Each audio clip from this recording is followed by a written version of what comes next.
The third autumn after they buried an empty coffin, the bells of Rethby rang for a wedding that had not yet been agreed to, and Linnea Marrowby stood at the back of the cold church, with a ledger pressed to her chest like a shield. The new master of Ardenfell had ordered the banns read, though no woman had said yes.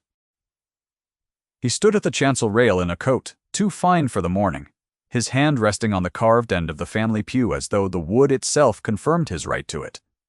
And he turned his head, only once, to find her to be certain she had seen. She had seen. She lowered her eyes to the column of figures she had carried in with her, rents and arrears, and the cost of a roof that had not been mended in 2 winters, and she did not let her face move at all. Behind her, the great doors had been propped against the heat of the candles, and through them came the smell of wet stone and the river that ran below the churchyard. A man stood in that doorway.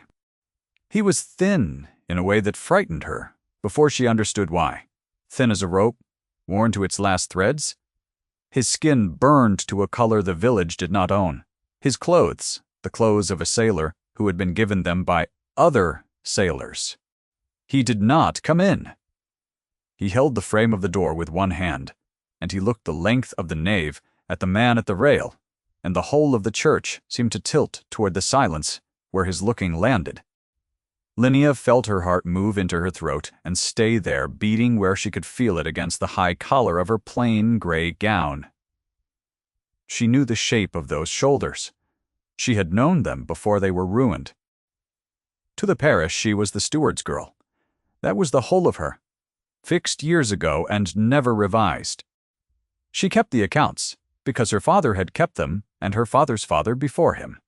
And when her father died of the lung fever the winter Cassandra Voswick was lost at sea, the management of Ardenfell had passed into her hands by default and by need, because there was no one else who knew which fields drained and which did not, which tenant could pay at Lady Day, and which would weep in the kitchen passage if she asked. She was 24 years old. She owned nothing. She slept in a narrow room over the still room, and woke before the house to do the work the house could not run without, and to the season, to the families who came to dine, when the new master entertained, she was furniture that could write a fair hand. That was the first voicing of it, and it came from the man at the rail himself. He had said it to her in the long gallery a fortnight earlier, with the rain at the windows, and the portraits of his brothers line watching them both. He had stood close, in the way he had learned was permitted to a man who held the keys, and he had told her that she was a sensible creature, the steward's girl, and that sensible creatures understood their own interest. He had said the word girl the way another man would set down a coin lightly, as a thing of small and settled value. Linnea had kept her hands folded and her account book open between them, and she had said nothing, because the rent of 40 households depended on her saying nothing, and because she had learned that her silence cost her less than her speech. The man who held Ardenfell now was Talmadge Voswick, and he was the dead Earl's younger brother, and for 2 years he had been styled the Earl of Bexcombe by everyone who wished to dine well. He had not always expected it. That was the part the village forgot. When the old Earl died, the title and the estate had gone to his son Cassander, a young man of 29 with his father's seriousness and none of his father's coldness, who had a habit of walking the boundary himself, rather than trusting another man's word for the state of a hedge. Cassander had been at Ardenfell scarcely a year as its master, when his uncle persuaded him there was money to be recovered in a venture out of Gunnersby, a cargo, a ship, an investment that would mend the roofs and clear the mortgage his father had let run. Cassander had sailed to see the thing for himself because he trusted no man's word for a hedge, and certainly no man's word for a fortune. The ship was the Creswick. She had gone down off the headland in an October gale with all but 4 of her hands, and Cassander Voswick's name had been read in the church Linnea now stood at the back of, and an empty coffin had been carried out to the family vault because the sea had kept the rest. What she did not yet know, that morning at the wedding that had not been agreed to, was how little of that account was true. The man in the doorway did not move, and Talmadge Voswick had not yet seen him, and the curate was turning the page of the prayer book toward the reading of the banns. Linnea heard her own name in her own head as a kind of order. She set the ledger down on the empty rearmost pew, very quietly, and she walked back along the cold flags toward the light of the door, because if the thin burned man at the threshold was who her body already believed him to be, then she would reach him before the parish did, and she would not let them turn him into a spectacle before he had said a single word. Stay with me through this morning. What she did next, she did without a plan, and the woman who tells you she would have done it differently has never stood where worth goes unwitnessed for years. She reached the doorway. Up close he was worse, and he was unmistakable. The gray eyes were the same gray, the gray of slate after rain, set under the same straight brows, and the mouth that had once been merely serious was now a serious mouth that had learned what it was to be silent for a long time among men who did not share his language.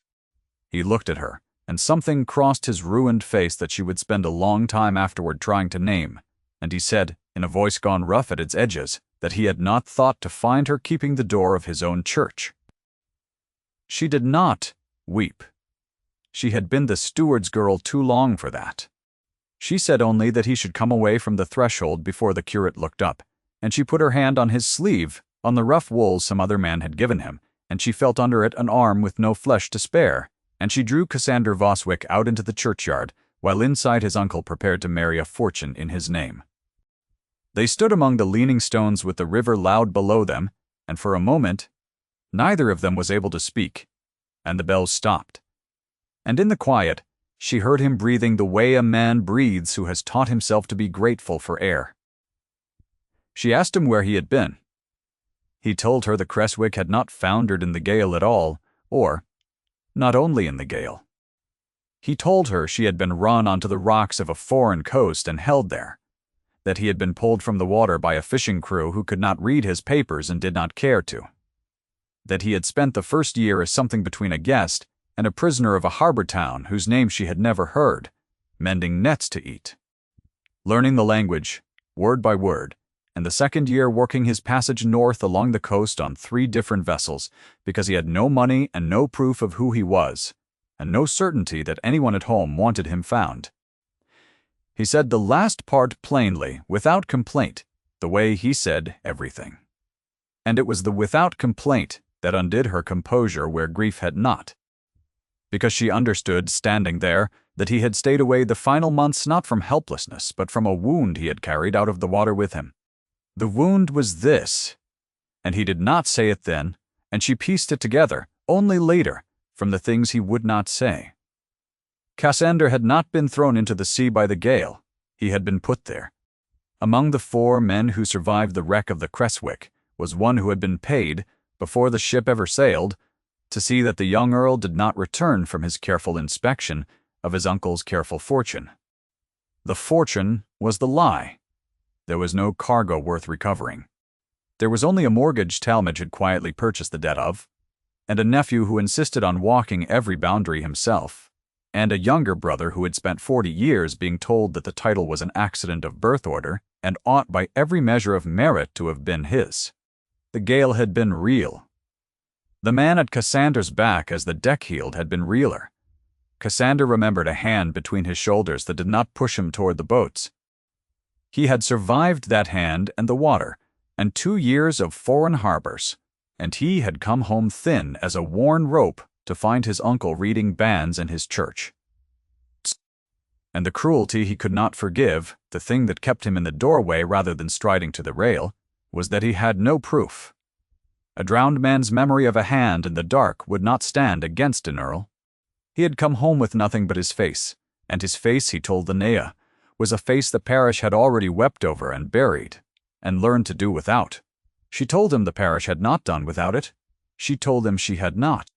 She did not say more than that, because she was the steward's girl, and he was the earl, even thin, even ruined, and there were 40 households whose winter she still carried, and a woman in her position did not say more than that to a man. In his, her hand was still on his sleeve, though, and she had not taken it away, and he had not asked her to. They could not stand among the gravestones forever.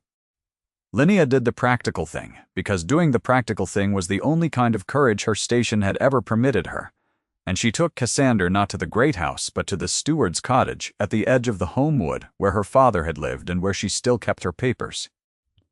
And she gave him bread and the cold mutton meant for her own supper, and watched him eat it slowly, with a discipline that told her more about the 2 lost years than any account he could have given.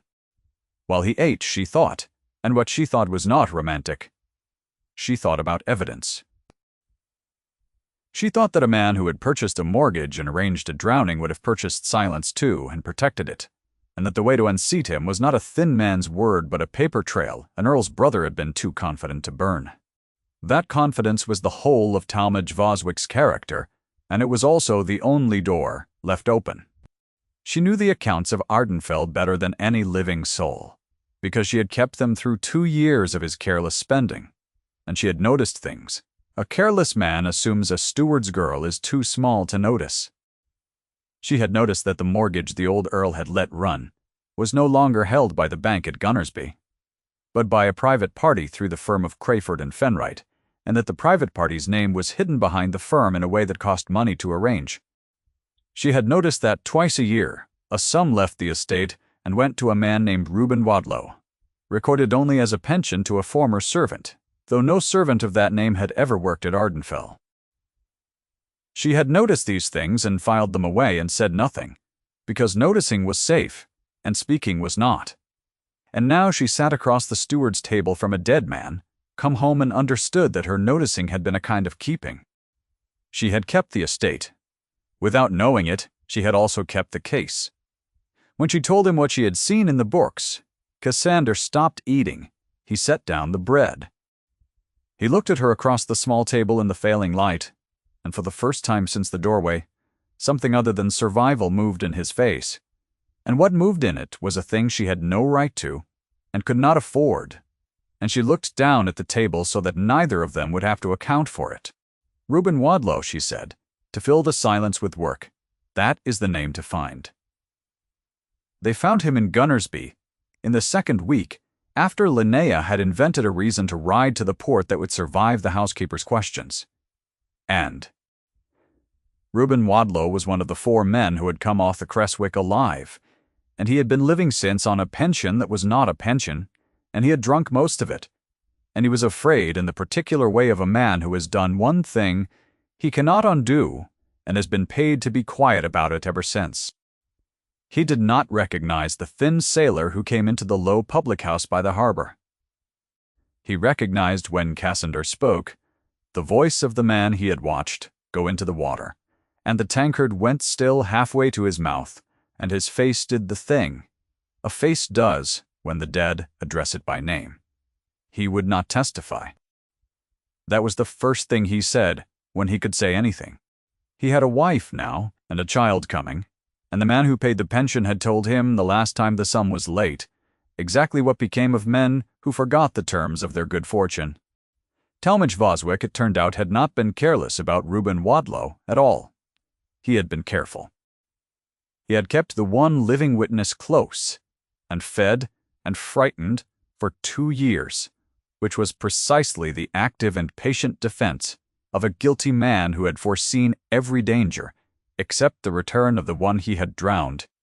So they did not have a witness. They had a frightened man and a name in a ledger and a mortgage hidden behind a firm and a memory of a hand in the dark. And against all of it, the settled fact that the Earl of Bexcombe was the Earl of Bexcombe and the woman building the case against him was the steward's girl. The season at Ardenfell went on around them, indifferent. Talmadge had not married yet, because the heiress he meant to marry, Miss Frederica Penharrow, had a father who wanted the mortgage cleared before he would sign a settlement, and the mortgage could not be cleared without the very money the marriage was meant to provide. And so the 2 halves of the swindle waited on each other while Talmadge spent and smiled and held the house. Miss Penharrow herself was not a cruel woman.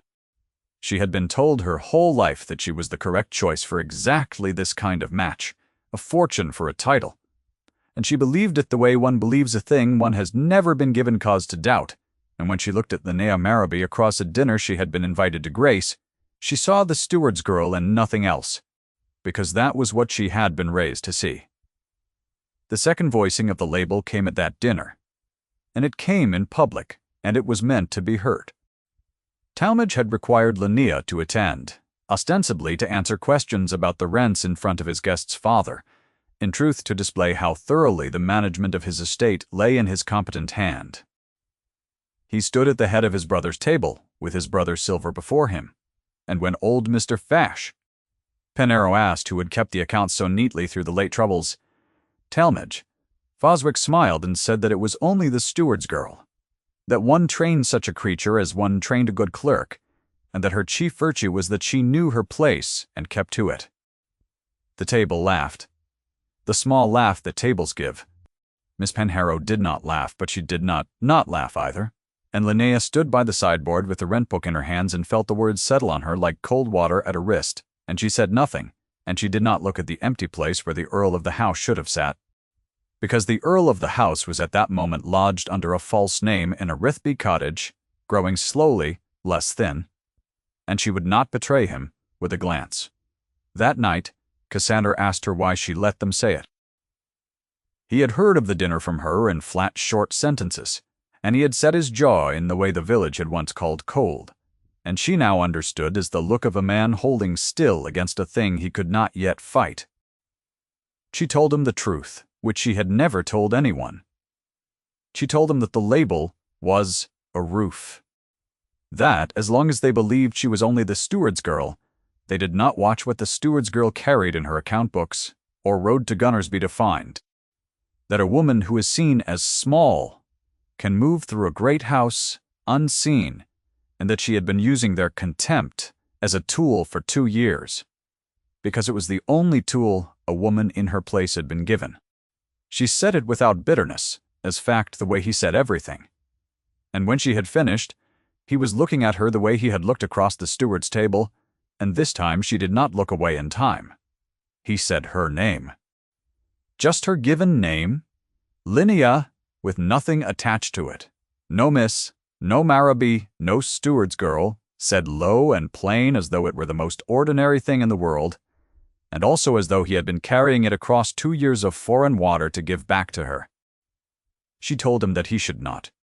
She told him what she was, and what he was, even now, even ruined, and that when he had his name and his house again, he would marry where an earl married, and that she would still be keeping his books, and that she could not afford the thing his voice had just done. She said it to protect them both. He heard it, and he did not argue, because he was a man who did not waste words on what he could not yet earn, and he only said that he would remember she had said it, and that he did not agree. And then he asked her, in his level way, to tell him again everything she knew about the firm of Crayford and Fenwright, because the case was the thing they could win, and the rest would have to wait on it. The case turned on a single document, and the document was in the great house, in the late Earl's study, in the locked cabinet behind the desk where the deeds and the private papers were kept, and where Talmadge now sat each evening with the brandy, going over the figures of a swindle he believed complete. What Linnea wanted was the deed of the mortgage, the original instrument that would show. Behind the screen of Crayford and Fenwright, the name of the private party who had bought up the debt of Ardenfell in the same season. The Creswick sailed. If that name was Talmadge Voswick, then the whole shape of it stood revealed. A man who had loaned his own nephew the rope and then arranged the gale, and even without Reuben Wadlow's testimony, a magistrate would have to look. She knew the document existed because she had glimpsed its corner once filing the estate papers before Talmadge learned to lock the cabinet against her. She knew he locked it now. She knew, too, the thing that made the case nearly impossible, which was that Talmadge was not careless about that cabinet. He carried the key on his own person, on a chain at his waistcoat, and he had once dismissed a footman for so much as dusting the desk unsupervised. He had guarded the one paper that could hang him as carefully as he had guarded the one man who could speak. He had thought of everything. He had thought of everything except that the steward's girl had kept the household's keys for her father before any of them, and knew that the late Earl had ordered 2 keys cut for that cabinet, and that the second had never been surrendered because the late Earl had given it for safekeeping to his steward, Linnea's father. Who had hidden it? The careful way honest servants hide things, and died of the lung fever before he could tell anyone but his daughter where. It was behind a loose brick in the still-room chimney. It had been there for 3 years. Linnea had not touched it, because to touch it was to admit she might one day need it, and now she stood before the cold chimney with a candle and worked the brick out with her fingers and lifted the small iron key from the soot, and her hands, which were raw from the autumn's work and did not often shake, shook. The night she went into the study was the night of the Rethby assembly, when the great house emptied of its master and his guests, and the housekeeper, Mrs. Menty. Mabley had been sent ahead, and the footman given leave, and the dark house belonged for 2 hours to the woman who had always truly run it. Linnea went in by the steward's passage she had used since she was a child. She lit no candle until she was behind the shutters of the study. She knelt at the cabinet and put her father's hidden key into the lock and turned it, and the lock gave. And inside, beneath the deeds of the home farm and the marriage settlement of a grandmother long dead, she found the instrument of the mortgage of Ardenfell, and she carried it to the candle day. And she read the name of the private party who had purchased the debt, and the name was not Talmadge Voswick. The name was Frederica Penharrow's father. She stood in the dark with the paper in her raw hands, and felt the case she had built for 3 weeks come apart. Because if the mortgage had been bought by old Mr. Rex Penharrow as an honest investment, then there was no swindle in it, only a marriage being negotiated over a debt, and the thin man in the Rethby cottage was only a survivor, with a grudge and a memory no court would weigh. She had been so certain. She had been wrong, and she had let herself hope, and the 2 failures arrived together in the cold study, and were nearly more than she could stand under. Then she turned the document over because she was the steward's girl, and a steward's girl always turns the document over, and on the back, in a clerk's hand, was the endorsement of the loan, the record of who had instructed the firm and provided the funds, and the funds had not come from old Mr. Brawl Penharrow at all. Penharrow's name was on the front because Penharrow was the lender of record, the respectable face the firm could show. The money behind him, the money that had actually bought up the debt of a young earl's estate 3 weeks before that young earl was sent to sea, had come through a second instruction. And the second instruction was endorsed in a hand Linnea had seen on 2 years of careless household orders, and it was signed with the initials of Talmadge Voswick. He had used Penharrow's name to hide his own, and he had married toward Penharrow's fortune to make the arrangement permanent, and he had endorsed the back of his own snare in his own hand, because it had never once occurred to him that the steward's girl would hold a key to the cabinet. Linnea did not take the document. She was too careful for that, and she understood at once that a paper stolen by the steward's girl was a paper a magistrate could dismiss, and a missing deed would warn Talmadge in an hour. She did the harder thing. She copied it. She sat at the late earl's desk in the shuttered dark, and she copied the front and the back of the instrument in her own fair clerk's hand, every word, every initial, the endorsement entire, and then she copied it a second time, because 2 copies could be hidden in 2 places, and a man who would arrange a drowning would not scruple to burn a single page. Then she returned the original to the cabinet, exactly as she had found it, beneath the grandmother's settlement, and locked it, and put her father's key back behind the still-room brick where it had waited 3 years, and she carried the 2 copies out of the house against her body, under the plain gray gown, where no one searched a steward's girl. There comes a moment in a life of careful waiting when a person must choose whether to keep watching from safety or to step forward and be seen. And I will tell you that Linnea Marrowby stepped forward, and that it cost her almost everything before it gave her anything at all. Because Talmadge Voswick was not a careless man, whatever the village thought, and he had grown uneasy. A thin sailor had been noticed in Rethby. The steward's girl had ridden twice to Gunnersby on errands that did not need her. The pensioner Reuben Wadlow had stopped answering his letters. Talmadge gathered these small wrong notes the way Linnea gathered figures, and he came by his own careful arithmetic to the correct sum a fortnight before Linnea was ready, which is precisely what a competent antagonist does. He did not denounce the sailor. He did something colder and cleverer. He sent for the magistrate, Sir Halberry, and he laid before him a complaint that a vagrant of unsound mind had appeared in the parish claiming to be the drowned earl a known fraud of the kind that haunts every great family after a death, and he asked, as the grieving uncle, that the impostor be taken up before he could distress the household or extort the credulous. It was a masterstroke. It turned Cassander's own return into the crime. A man cannot prove he is himself from inside a cell, and a magistrate who has been told in advance that a claimant is a fraud meets the claim already decided. They took Cassander from the Rethby cottage on a grey morning, and Linnea, riding back from Gunnersby with the copy still against her body, met the cart on the road and had to sit her horse still and watch the thin man she loved carried past her between two constables, with his wrists bound. His slate-grey eyes, finding hers for one instant over the sideboard of the cart, and she could not call out because the steward's girl, calling out for the impostor, would have ended them both. And so she let him pass, and she set her face, and it was the hardest single act of her life to do nothing while they took him. That was the dark of it. The witness too frightened to speak the Earl in a cell as a fraud. The proof a copy in a woman's own hand that any clever man could call a forgery made by a servant with a known attachment to the prisoner. And the third voicing of the label came that same grey afternoon, carried to her as a report, when Mrs. Mabley repeated in the kitchen passage, not unkindly, that the master had told Sir Halberry there was nothing in the business but a foolish steward's girl, who had let an adventurer turn her head, and that no notice need be taken of anything she said. It was the cruelest of the three, because it was the one designed to seal her mouth before she ever opened it. Whatever Linnea Marrowby now claimed, she had been preemptively explained. She sat that night in the steward's cottage where he had eaten her cold mutton 3 weeks before, and she let herself for 1 hour be only a woman who was afraid and who had lost. Then the hour ended, because she was her father's daughter, and the rent of 40 households had taught her that despair is a luxury of people with nothing depending on them. And she began, coldly, to think.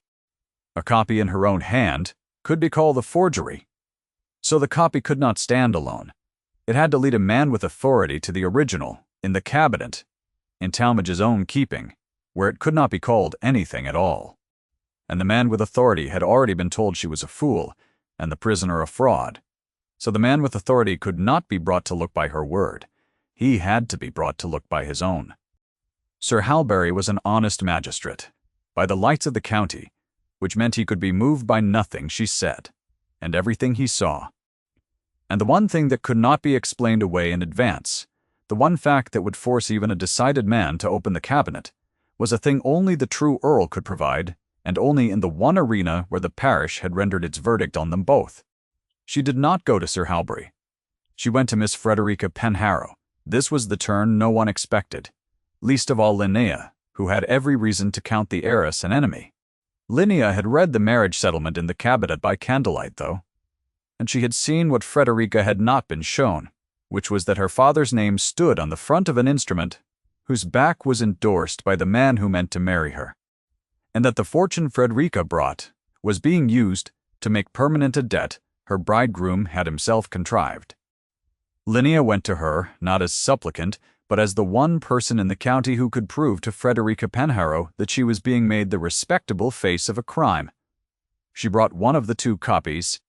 She laid it on the table in the morning room where Frederica did her correspondence, and she said, in the plain honest directness she had spent her whole life suppressing, that the heiress could call her a forger and a fool and a steward's girl, all of which she had been called that week. Or she could ride with her to the assembly rooms where the magistrate would dine on Thursday, and let her own eyes decide whether the hand on the back of that paper was the hand of the man she was being sold to.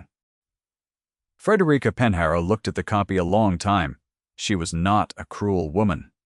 She was a woman who had been told her whole life that she was correct, and who was being asked, that morning, to wonder if she had been made a fool of, and that is a harder thing to ask of a confident person than of a humble one. When she finally spoke, the recognition crossed her face like a shadow over water and was gone, and she said only that she had thought it strange her father would press a match upon a debt, rather than away from one. It was enough. It was an ally the antagonist's own scheme had manufactured, which is the only kind of ally worth having against a careful man. The assembly rooms at Rethby on Thursday were full, because the county had heard that a fraud had been taken up claiming to be the lost Earl, and the county did not mean to miss the spectacle of him. Talmadge Voswick had arranged that too, in his confidence. He had let it be known that the impostor would be brought before the magistrate publicly, that the household's distress would be vindicated in the open, that the grieving uncle would be seen to protect his brother's name. He meant to perform his victory in the very room where the season measured everyone. He had guarded against every danger except that the steward's girl had spent 3 weeks learning that his confidence was the one wall in his fortress, with no guard on it. They brought Cassander into the lit room between the constables, thin and burned and bound. The assembly looked at him, the way an assembly looks at a thing it has come to despise, and Sir Halberry sat at the long table with the complaint before him, already half decided, and Talmadge Voswick stood at his ease with a glass in his hand. The master of the room, and old Mr. Penharrow beside him, and Frederica beside her father, with her gloved hands folded and her face composed, in a way that Linnea, watching from the wall among the servants alone, understood. Linnea had given Frederica her single instruction, and now she could only stand among the people who did not see her and wait to learn whether the heiress would do the brave thing or the safe one. Sir Halberry asked the prisoner to account for himself, in the bored voice of a man performing a conclusion. And Cassander Voswick, who had not spoken a paragraph in his own defense in 3 weeks because he was a man who did not waste words on what he could not yet earn, lifted his slate-gray eyes and did not protest his innocence at all. He did the thing they had planned in the cottage in the last hour before they took him, the thing that could not be explained away in advance, because it required no belief and no testimony, only a fact that lived in the cabinet and nowhere else. He said to the magistrate, in his level, rough voice, that he asked for nothing but this: that in the locked cabinet, in the study of Ardenfell, behind the desk, beneath the marriage settlement of the Dowager Countess, his grandmother, lay the deed of the mortgage of the estate, and that on the back of that deed was an endorsement, that the magistrate had only to send for it, open it, before the room, and read aloud the initials of the man who had truly purchased the deed of Ardenfell 3 weeks before its young earl was sent to sea. He said he did not ask to be believed. He asked only that the paper be read. A fraud cannot know what lies locked in a cabinet whose only key hangs at the uncle's own waist. The room understood that the way a room understands a struck note, and Sir Halberry, who was honest by the lights of the county and could be moved by nothing said and everything shown, looked from the thin-bound man to the uncle at his ease, and saw the uncle's ease go out of him like a candle pinched between 2 fingers, and ordered the cabinet sent for. Talmadge Voswick said that the key was lost. He said it too quickly. He said that the cabinet held only old deeds of no interest, and that he would not have his brother's private papers pawed over on the word of an adventurer, and his polished sentences began, after 2 years of perfect ease, to come apart at their edges, and the room heard them come apart. Then Frederica Penharrow stood up beside her father. She drew from her reticule the copy Linnea had laid on her morning-room table, the copy in the steward's girl's own fair hand, and she said, in the clear, unhurried voice of a woman who has just understood what she was nearly sold for, that here was a true copy of the endorsement, and that if the cabinet held nothing to fear, the gentleman would surely consent to have the original brought and the two compared, and that she, for one, would very much like to see her father's investment confirmed before any settlement went forward. The minimum sufficient thing had been done. Not by a long speech, by a copy on a table and a sentence from the one person whose word the room could not dismiss, and by an earl who asked only that a paper be read. Sir Halberry sent his own men, not Talmadge's, to Ardenfell, and they found the cabinet, and Talmadge's key would not be produced, and so the magistrate had it forced, and beneath the grandmother's settlement they found the deed, and they brought it back to the lit and breathless room. And Sir Halberry turned it over with his own hands and read aloud the endorsement on the back, the second instruction. The money that had quietly acquired the debt of a young earl's estate, signed with the initials of the man who stood accusing his nephew of fraud. The hand on the original and the hand on Frederica's copy were the same hand, and every person in the room could see that they were the same, and the season, which had wept for Cassander Voswick, and buried an empty coffin, and learned to call his uncle the Earl of Bexcombe, performed in one long, indrawn breath. Talmadge Voswick did not rage. The men whose script has worked everywhere do not rage when it fails at last. They fragment. He said that there was an explanation. He said that the endorsement was a private matter of business between brothers. He said the steward's girl had a grievance and the sailor a resemblance, and the heiress a fancy, and he reached for the practiced contempt that had served him for 2 years and found that it had stopped working in the only room where it had ever mattered, because the paper on the table did not care what anyone's place was. Sir Halberry did not destroy him. The county would do that. Slowly and thoroughly. In the procedural way the county destroyed people, with the suit Cassandra would bring for the estate and the inquiry into the loss of the Creswick, that would now, with a name to pull on, find Reuben Wadlow no longer the only frightened thread to follow. Talmadge was not dragged out. He was permitted to leave the assembly rooms a private gentleman, displaced from a title that had never lawfully been his, corrected by the one fact his confidence had failed to guard, and that was punishment enough, and no one in that room had the heart to gloat over it. In the turning room, Cassander Voswick's bonds were struck off by the magistrate's own order, and he stood thin and burned and free in the center of the people who had despised him a quarter of an hour before, and he did not look at them. He looked across the room, over all the turned heads to the wall where the servants stood, to the steward's girl in her plain gray gown who had built the case that freed him out of 3 years of careful noticing, and one hidden key, and he crossed the room to her.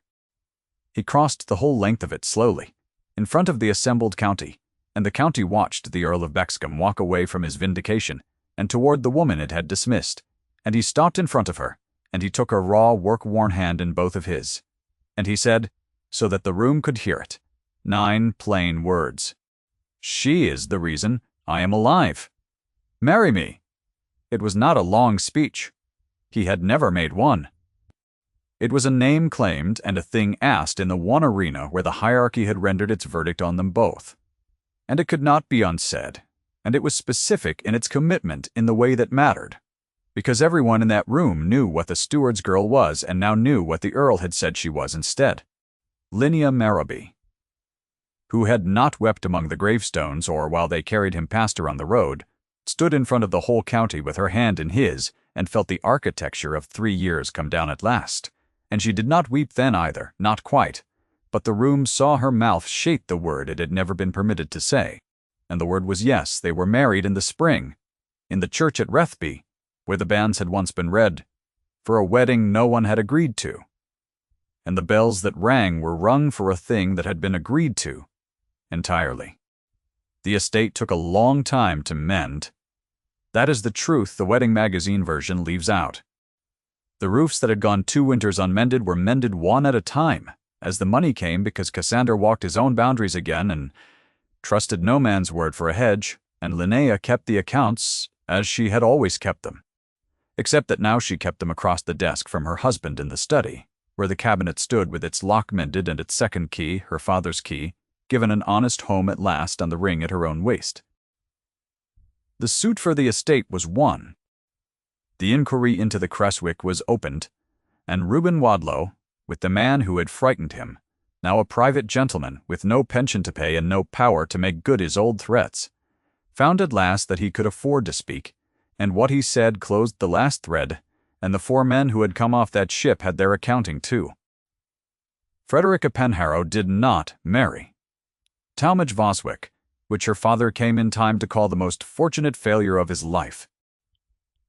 She married, 2 years on, a quieter man of her own choosing, and she and Linnea, who had no reason in the world to be friends, and every reason to be wary, became, slowly, something near it, 2 women who had each been told what they were by men who turned out to be wrong. On a winter evening in the 2nd year of their marriage, with the snow coming down, over the home wood and the fire lit in the study where she had once knelt at a cabinet in the dark, Linnea found Cassander standing at the chimney-piece, holding the small iron key, her father's key, turning it in the candlelight. He was no longer thin.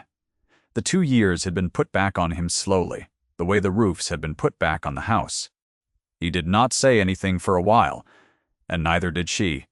And the snow went on falling, and the river ran below the churchyard a half-mile off, where an empty coffin still lay in the family vault, kept there now as a kind of mercy, a reminder of how near they had come to a different ending.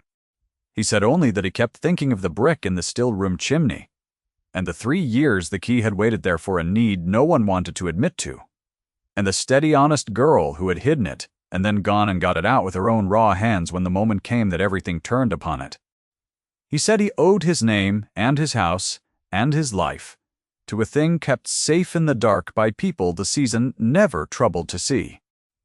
Then he set the small key down on the mantel between them, in the warm light where it caught the fire, and held it, and he reached for her hand, the same work-worn hand he had taken in front of the county. And he held it, and the snow came down, and the fire kept the room. Outside the window, the dark homewood stood white and silent, and somewhere in the house a clock told the hour to no one in particular. And Linnea Voswick, who had been the steward's girl and was now the Lady of Ardenfell, stood with her hand in her husband's and watched the snow fill the boundaries he would walk again. At first light, and she was 7th Arp, the first time in 3 years, not keeping anything. She was only being kept. If the long patience of it stayed with you, the years of being unseen, and the one night it mattered to have noticed, I am glad you stayed until the end to see her chosen. Some worth is slow to be witnessed. It is witnessed all the same.